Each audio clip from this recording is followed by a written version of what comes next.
Hello అందరికీ! ఈ వీడియోలో మనం చూడబోయే రెసిపీ ఆలూ బేసన్.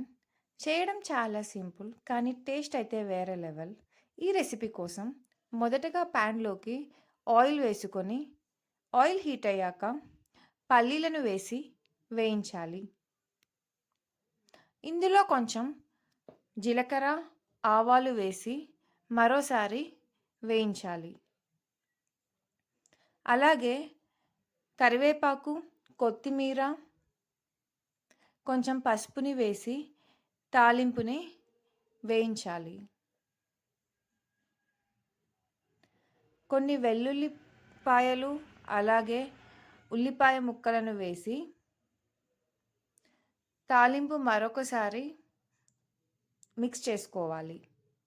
మన టేస్ట్‌కి తగినంత ఉప్పు మరియు కారం వేసి కలపాలి. ఇందులోకి మనం ఆల్రెడీ వేయించి పెట్టుకున్న శనగపిండిని వేసి తాలింపు, ఈ శనగపిండి చక్కగా మిక్స్ అయ్యేలాగా కలపాలి. ఆల్రెడీ ఉడికించి పెట్టుకున్న బంగాళాదుంప ముక్కలను వేసి బేసన్, ఈ బంగాళాదుంప ముక్కలు కలిసేలా కలపాలి. అంతే, ఎంతో రుచిగా ఉండే ఆలూ బేసన్ రెడీ.